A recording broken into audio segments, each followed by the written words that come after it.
fastest show in sports. Donald Trump has demanded from his presidential chair that the Baseball Hall of Fame induct Roger Clemens. And oddly enough, he does this the day after he plays golf with Clemens and Clemens' kid, and then Clemens comes out and thanks him. So they play this back and forth little love relationship between the two of them. He has a great golf game, which of course he's spending more time on the golf course than he is spending doing anything else, but that's another story altogether.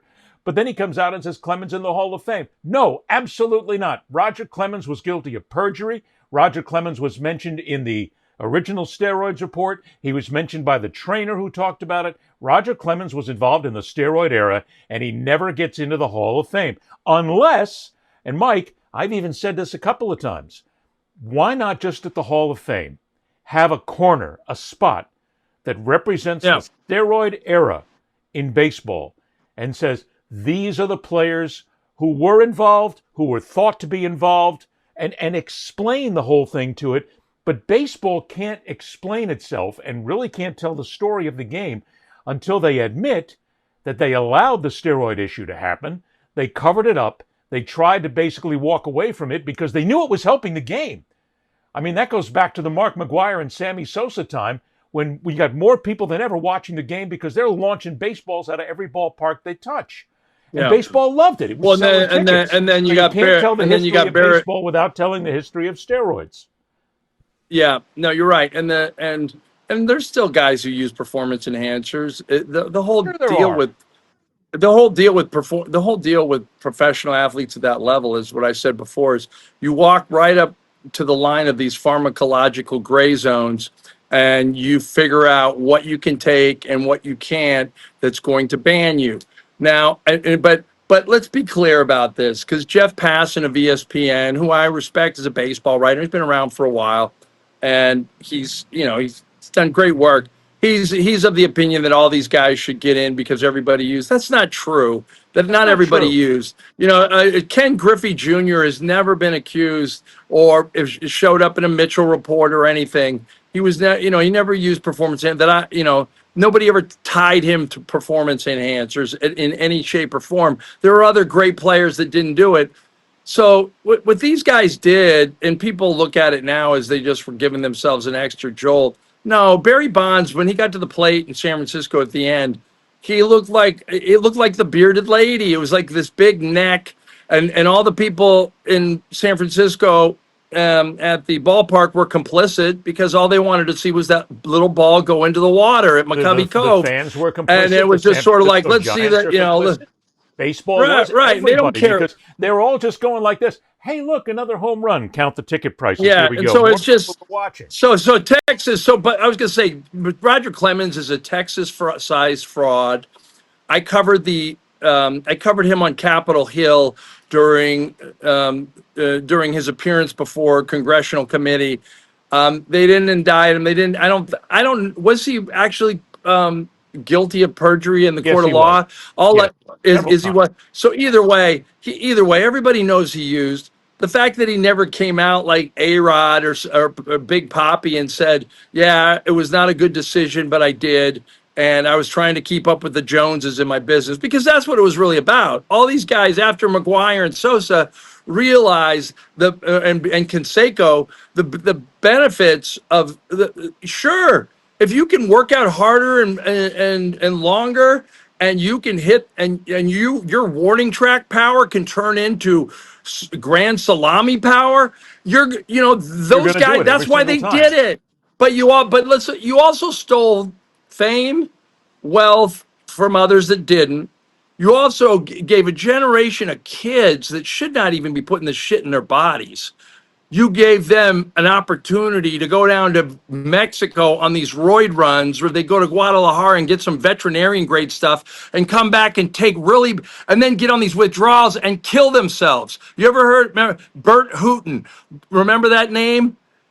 His nephew was a burgeoning pitcher. His father was Don Hooton. Yes. Okay. Don Hooton was his father. He hung himself. He was a big-time high school pitcher in Texas. He had a picture of Barry Bonds over his bed. He I thought that he was actually, doing what his a heroes were long, long supposed to time ago, do. I actually went to Texas and interviewed Don Hooten and still stay in touch with him from time to time. And it was obvious even to him then when I interviewed him that his son was trying to, quote unquote, and paraphrasing, of course, keeping up with the Joneses. The kid saw that in order to do this, he had to jack up. And that's the one thing that you bring up that everybody always looks past in the steroid era. It's not even necessarily put aside for a minute all the tremendous amounts of money, all the fame and everything that a lot of these players made by jacking up and juicing up. Let's remember that there were kids watching them. And you know something, Mike, every time I've gotten involved in this discussion, I've had some people go, don't worry about it. Kids are resilient, man. You don't have to worry about it. The kids don't take that to heart. Yeah. Yes, they do. The kids look there at the Yeah. muscles, the home runs, the player who signs their ball. And you can always look at what they have. It's that residual effect of what athletes have on society. And that's the effect that they had, where they helped to turn a generation. And of course, somebody's going to say, well, prove it. I can't go out and do stats. I can only talk about what I could show you death. I could show you deaths that were related, that were Well, yeah. because of steroid abuse, and or like there was a great story in the New York Times years ago about these Dominican young kids, the teenagers that were in the farm system, and they took and they tried to build their bodies up, and eventually two of them died. They had a big funeral in the Dominican. There was a huge deal about it, and they said that they got the steroids from the U.S. and different places. These were kids. There was a kid in Vacaville, California. God, I wish I remembered his name. Same thing. Wanted to juice up. Took him, got in on and off the cycle. So it's one thing if you have a synthetic chemist you can employ, and a person that actually tells you when to take them and when to not. It's still not like Bonds did, and so many of the technically others safe. well, they all had trainers who were helping them. That's the whole Balco. Right. And so that's what it was about. These kids didn't. And so, at any rate, that you get off the cycle and you go, and when you're an adolescent, you go through these huge mood swings. The steroid withdrawal exacerbates that, and a lot of these kids killed themselves. Ed, Yes, they killed themselves because they believed that the answer to their athletic problems were going to be solved by the same things that their heroes were taking. It's this is the same argument that I bring up all the time with Pete Rose. For many, many years, I said the same thing. Pete Rose, first of all, when they say he was not in the Hall of Fame, that's wrong, because Pete Rose, before anything else, was mentioned several times because of records. So his name was in the Hall of Fame for certain records he said. But I always said for years, Pete Rose gets into the Hall of Fame the minute, the instant, the second Pete comes out and says, I bet on baseball. I did it. I broke the rules. I'm sorry, I shouldn't have done it. But Pete never came out and said that. He always obfuscated the point and tried to stay away from it. And yeah, maybe later in life he said, well, maybe I did gamble, maybe I didn't. He never come out and admitted it. The steroid users just come out and admit it. It's like I covered the Boston Red Sox in their World Series run back in the early O's. And I mean, I got to be friends with all those guys, including David Ortiz. And I can't tell you how many times the rumors flew around the locker room about who was using, what was using, and why they were using. And I've had people say to me, well, you're a Red Sox fan. If you don't want Clemens in the Hall of Fame, and if you don't want Bonds in the Hall of Fame, then if David Ortiz used steroids, he shouldn't be in the Hall of Fame either. And I said, you're right. It doesn't make a difference what I rooted for. You have to hold one accountable. You hold them all accountable. But here we have the President of the United States saying, don't worry about it. He might have used, he might have destroyed he might have influenced a whole bunch of kids later on in his life. He might have been a drug addict. Don't worry about it. You got to put him in the Hall of Fame. And here's a note, Donald. He can't go into the Hall of Fame until one of the new committees votes him in. He had less than 70% the last time that he was allowed to be in for a regular vote. They've got another committee that's going to come up, made up of unknown people who are going to decide who from a certain era gets in. It's not going to happen. You can't just stick somebody in the Hall of Fame by executive order. So stick the executive order right up your ass, because it can't happen. Do something else. Instead of worrying about Roger Clemens being in the Hall of Fame, run America, for goddamn sake. Do what's supposed to be done in this country and do it right. Woo! Ed Berliner going political on us. All right, so before as we wind up that segment, I agree with you. A juiced section of the Hall of Fame is the way to do it. You just call it the steroid era, and you mention in a couple paragraphs that these players used.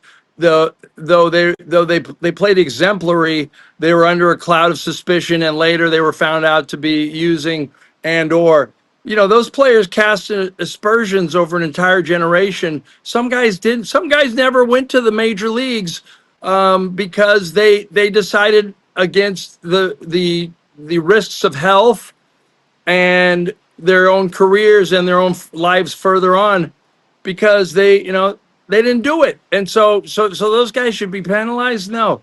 But you should mention that that's how they got there. And the sad thing with Bonds and Clemens, there's a lot of guys who use that you never heard of. Those guys could have never put a single ounce of the clear or the cream or anadrone or any of the big, powerful steroids into their body or the syringes and the pills, and they would have made the Hall of Fame because they were that good. See, that's always a good question, too, about Bonds, because when you look at Bonds and you look at his career before he juiced up, there are people who would say that he was a prototypical baseball player for his era. He had all the tools. He was a five-tool player. And there's always the thinking that he would have gone into the Hall of Fame even if he hadn't juiced. I don't know. I'd like to think that that's the case. Oh, yeah. But his numbers were on, I'm not a numbers guy, but his numbers were on par. Let's see, for all that, Yeah, they weren't and exceptional, but had they he were on stayed par. healthy, he would have never been the fraudulent home run king. Hank Aaron still holds the title in my book. It always comes down to the fact that there's other players who are out there. It's like Mark McGwire. I can't tell you how many people I've talked to over the years. No disparaging of McGwire. I've only met him once and interviewed him. But there's so many people who say that without the juice, Mark McGwire would never have been a star player. He just didn't have it. And so whether or not you become that because of the juice or not, I don't know. It's one of those great questions where we just suppose on and off. But at the end of the day, let's just say no. Clemens doesn't get in, end of story, move on. That's all, folks.